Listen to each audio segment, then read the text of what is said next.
Good afternoon, everyone. We do have a clear result in relation to both the chairman and the vice chair, or leader and vice leader.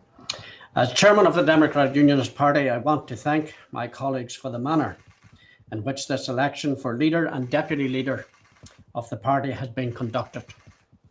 Following this afternoon's voting process, I can confirm that the results are as follows. Sir Geoffrey Donaldson for leader has received 17 votes. For leader, Edwin Poots has received 19 votes. So I therefore declare that the leader designate of the Democratic Unionist Party is Edwin Poots, MLA. Congratulations, Edwin. And the vote for deputy leader, the results are as follows. There were 2 invalid votes. So that brought the electorate down to 34.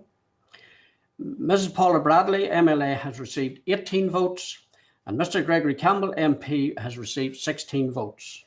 Therefore, I declare that the deputy leader designate of the Democratic Unionist Party is Ms. Paula Bradley, MLA. The names of the leader and deputy leader designate will go forward for ratification to our party executive, and the party officers will move forward to make this necessary arrangements for that meeting in the time ahead. Thank you very much. I now call on Edwin Poots.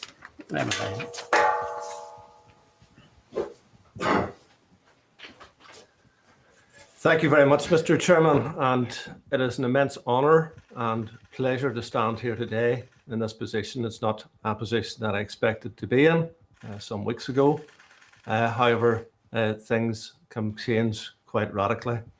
I first of all want to say thanks to Almighty God for giving me the health and strength to do this, because I had my own challenges earlier this year.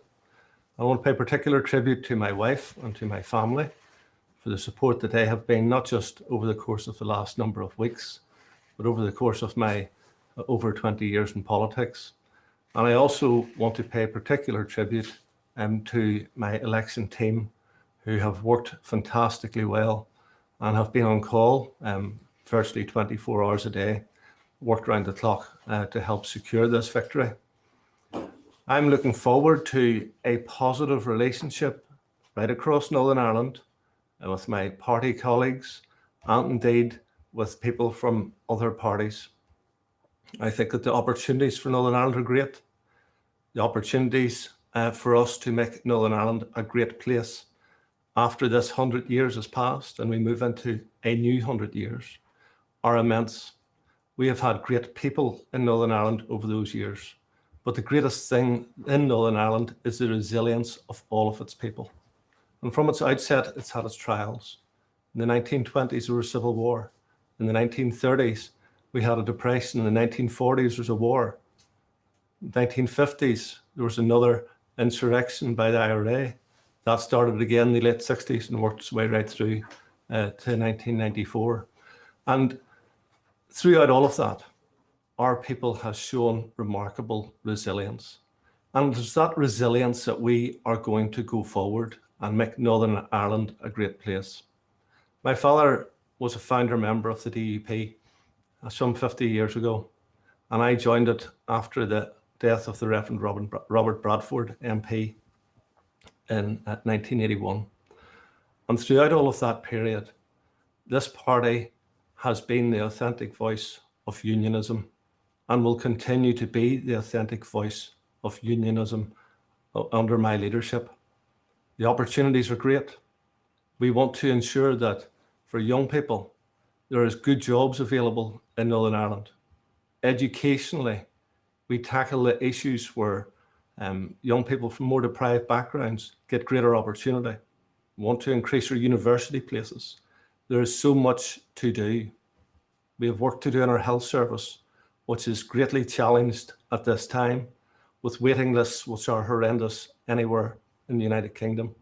So there's much to do, there's much to be done, and I stand here today very proud to be taking up the mantle as leader of the Democratic Unionist Party, and that brings with it a responsibility to all of unionism. I want to say this very clearly. I will be a leader in unionism who'll be reaching out to other leaders in unionism. I want to see unionism working together. The Northern Ireland Protocol has proven to be a massive challenge for us.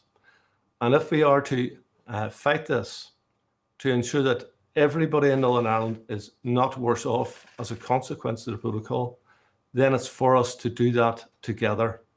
And I want to ensure that that is the case, that we don't have the unionist bickering that we've had in the past. And I will encourage all unionists to work with me to deliver an end which ensures we set the foundations in this 2021 for another 100 years of Northern Ireland within the United Kingdom. Thank you.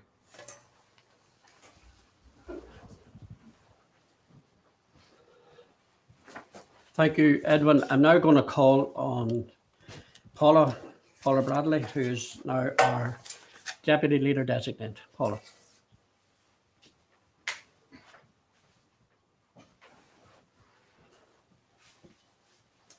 Thank you, Mr. Chairman. And can I then just start by congratulating my colleague, Edwin Poots MLA, who is our new party leader. Can I thank all of those people that have supported me in recent weeks and in recent years? Because being an elected member is not always easy, and we do need that support and we need that help.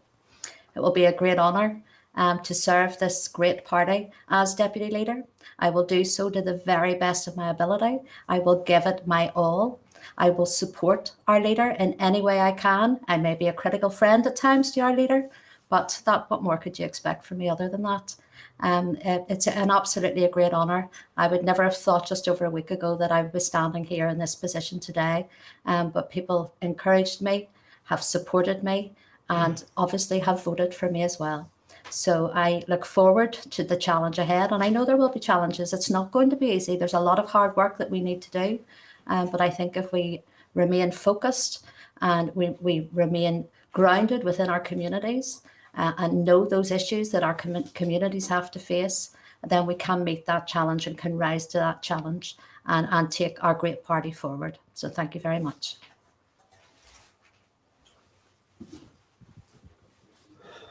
Thank you, Paula. I'm now going to call on Sir Geoffrey Donaldson, and after that, Gregory will come forward. Thank you.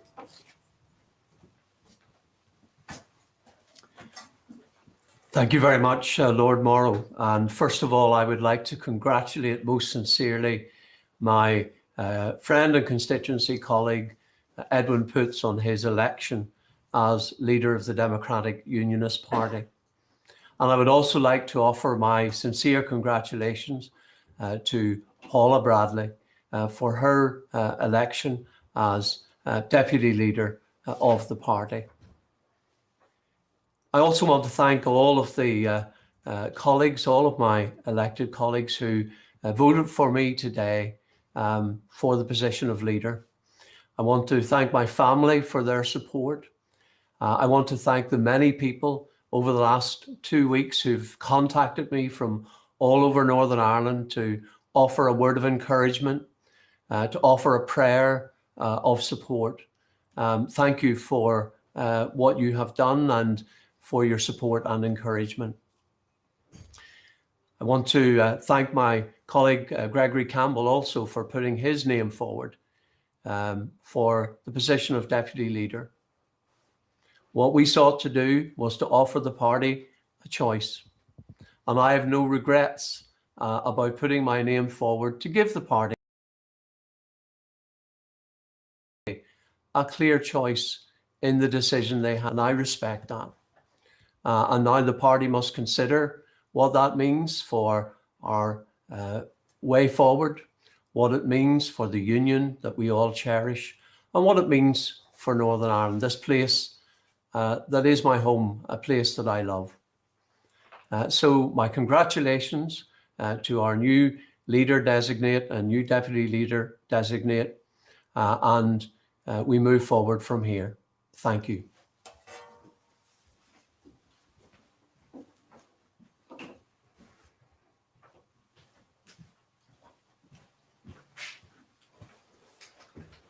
Could I first of all begin by thanking the party chairman and the backroom team who conducted the election process for all that they did.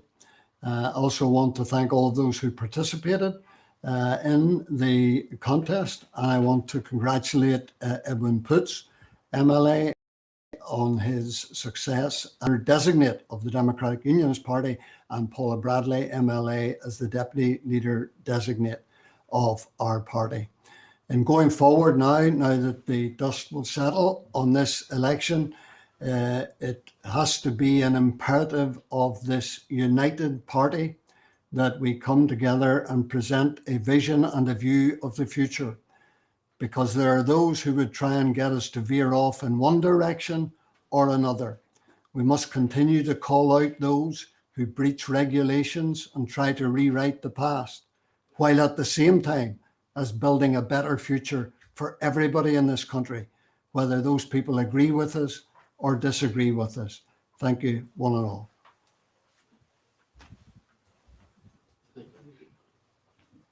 Thank you, Gregory. Right, folks, the good news is that's it all. And I want to thank you most sincerely for all your assistance and those who were part of today's event. And you made my job quite easy. And I want to again just finish off by congratulating our prospective leader and deputy leader, and also a big thank you to Jeffrey and to Gregory. Thank you very much. The event is over.